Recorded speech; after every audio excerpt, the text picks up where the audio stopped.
नमस्कार, बहुत बहुत स्वागत है आपका। आप देख रहे हैं स्वदेश खबर। मैं हूं आपके साथ प्रशांत पांडे।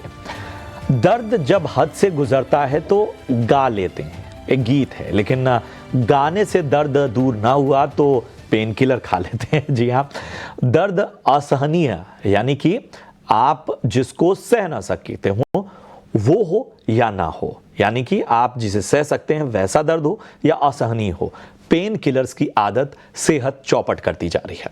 हमारे सिर में दर्द हुआ, डिस्प्रिन खा ली। बदन दर्द से परेशान है, पैरासीटामॉल किसी टॉफी की तरह चबा लिया।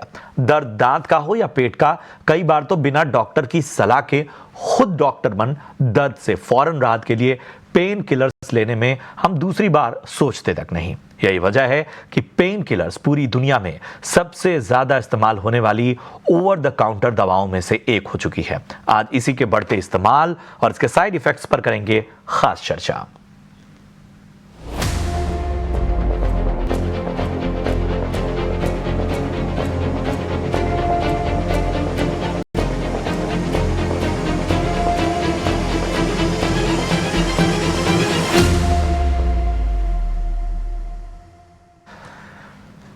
जी हाँ, नेशनल लाइब्रेरी ऑफ मेडिसिन में पब्लिश एक स्टडी के मुताबिक ज्यादा पेन किलर्स खाने या इन्हें लंबे समय तक खाने से लिवर और किडनी डैमेज होने का खतरा है। ये स्टडी है, ये स्टडी नहीं भी आप जानते हो तो भी अमूमन हम ये इस खतरे के बारे में जान चुके हैं, मालूम है, ये गाहे बकाहे बताया जाता है, डॉक्टर्स भी इसके बारे में इशारा करते हैं।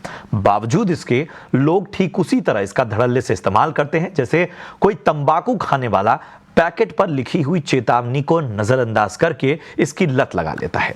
दुनिया के हर तरह के बाजार पर ग्लोबल रिसर्च करने वाली कंपनी मार्केट रिसर्च फ्यूचर के जो आंकड़े हैं वो कहते हैं कि पेन किलर्स का बाजार दुनिया के सबसे तेजी से ग्रो कर रहे बाजारों में से एक है।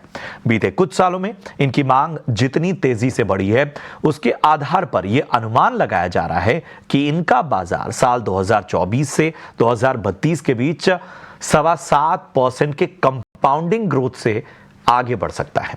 भारत में पेन किलर्स का बाजार दुनिया के मुकाबले ज्यादा तेजी से बढ़ रहा है और अनुमान है कि 2024 से 2029 के बीच ये 9.25% की कंपाउंड ग्रोथ रेट से आगे बढ़ सकता है, जो चिंताजनक है।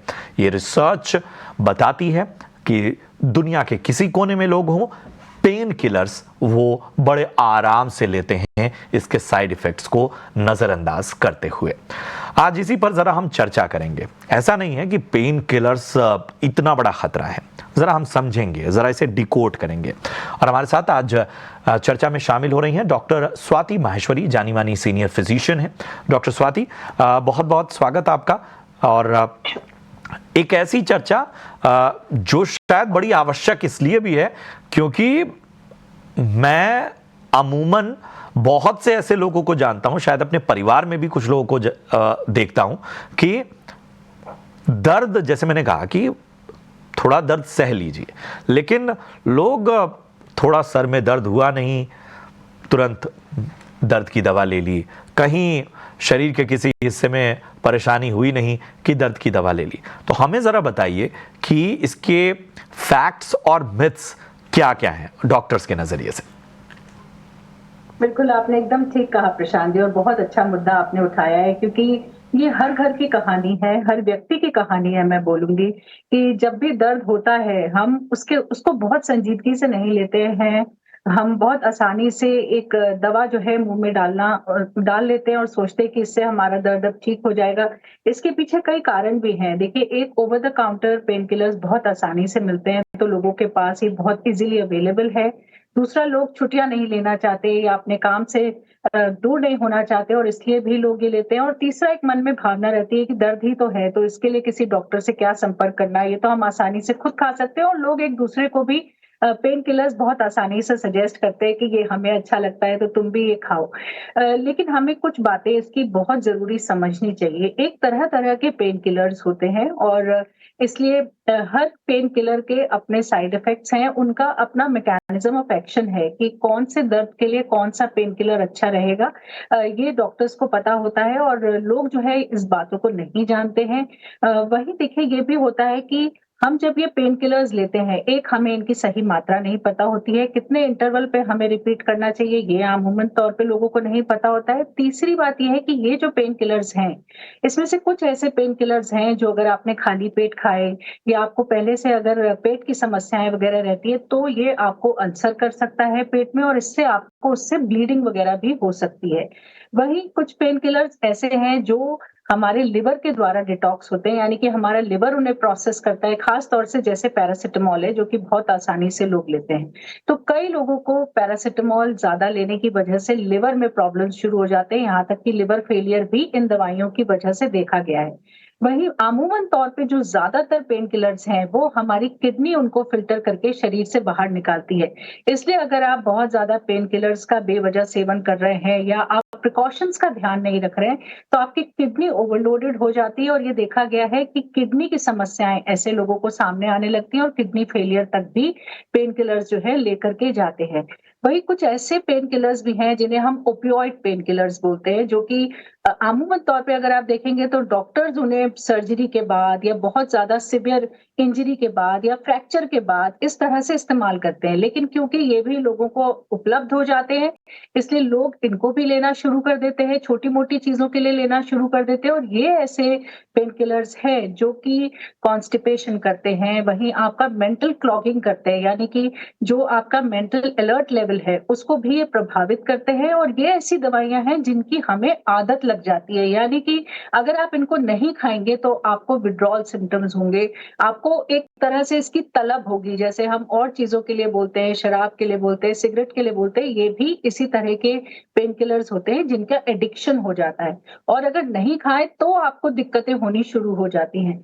तो तरह-तरह के पेन किलर्स हैं, उनकी तरह-तरह की दिक्कतें हैं जो सामने आती हैं, इसलिए हम बड़ी बात ये है देखिए 3-4 गोली आपने खाई या 2-3 महीने आपने खाया, तो आपको एकदम से इनका जो साइड इफ़ेक्ट है वो देखने को नहीं मिलता है।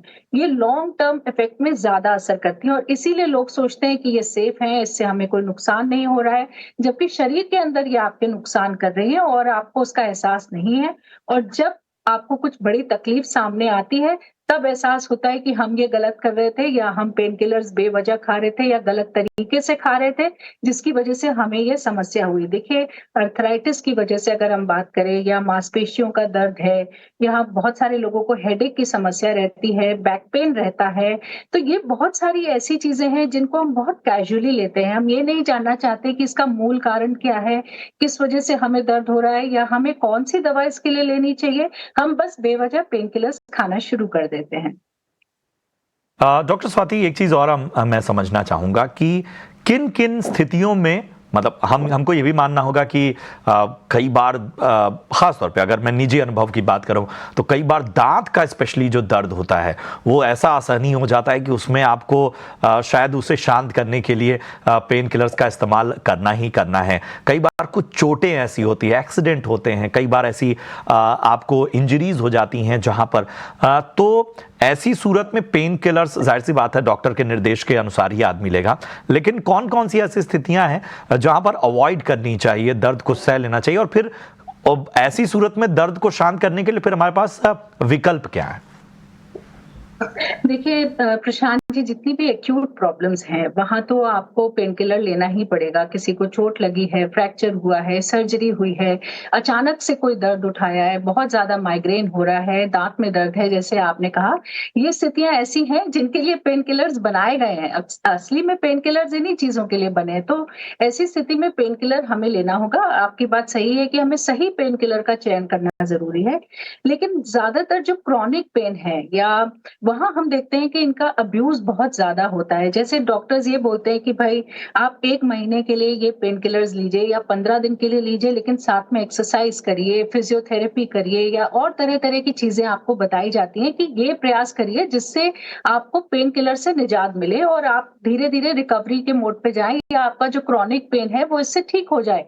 लेकिन हम ज़्यादातर लोगों में क्या देखते हैं कि पेन किलर लेना उन्हें ज़्यादा ईज़ी लगता है। उन्हें लगता है कि हम ये बाकी चीज़ें क्यों करें, हम एक्सरसाइज़ नहीं करेंगे, हम फिज़ियोथेरेपी भी नहीं करवाएँगे, हमें जो और चीज़ें बताई गई हैं, हम उनका ध्यान नहीं रखेंगे। अगर हमें बोला गया है कि भई आप एकदम से लेटिए नहीं या खाना खाने के बाद एकदम से सोइए, तो हम ये सब चीज़ें नहीं करना चाहते हैं। हमें पेन किलर लेना आसान लगता है और इसीलिए हम देखते हैं कि जो क्रॉनिक पेन होता है, ज़्यादातर उसमें अब्यूज़ जो है पेन किलर का ज़्यादा होता है। लोग ज़्यादा इसको बिल्कुल डेली रूटीन की तरह से लेना शुरू कर देते हैं कि ये दवाइयाँ जो हमें बाकी लेनी है, उसके साथ ये पेन किलर भी हमें खाना ही है।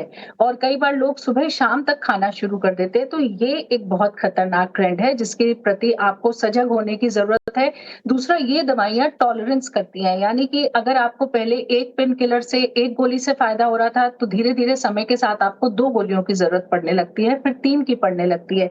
यानी कि शरीर को 1 या 2 गोली से फिर असर नहीं होता है। और ये भी हम उन्हीं लोगों में ज़्यादा देखते हैं जो लोग अब्यूज़ करते हैं, जो कि इस दवा का बेवजह सेवन करते जाते हैं। तो ये समझना बहुत ज़रूरी है कि आपका मूल कारण दर्द का क्या है? अगर आपको क्रॉनिक पेन है, उसके लिए क्या आपको कुछ और दवाइयाँ लेने की ज़रूरत है, जो कि आपको बेटर करे? या कई बार जैसे जिनको डिप्रेशन की प्रॉब्लम होती है, एंग्ज़ायटी की प्रॉब्लम होती है, उनको भी बेवजह शरीर में दर्द होता है। लेकिन अगर आप उनको एंटी डिप्रेसेंट दें, तो उससे उनका दर्द ठीक हो जाता है। लेकिन लोग इस बात को नहीं समझते और वो पेन किलर खाना जो है शुरू कर देते हैं, ये सोचकर कि इससे मेरा दर्द ठीक हो जाएगा।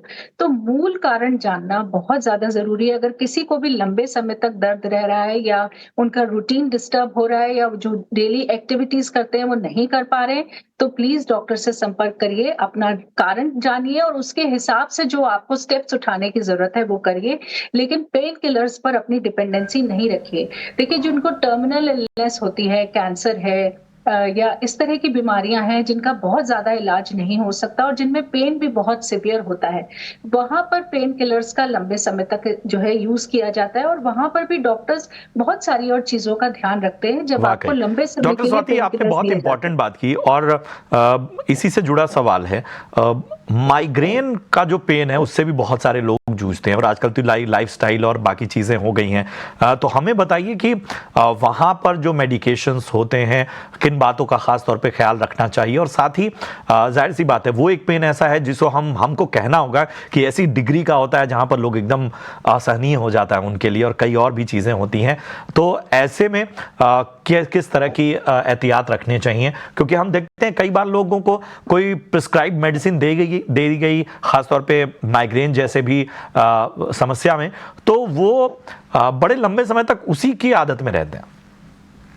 बिल्कुल, आपने ठीक बात कही है प्रशांत जी और इसीलिए देखिए माइग्रेन अपने आप में एक ऐसी बीमारी है जिसका पूरा वर्कअप होना बहुत ज़रूरी होता है।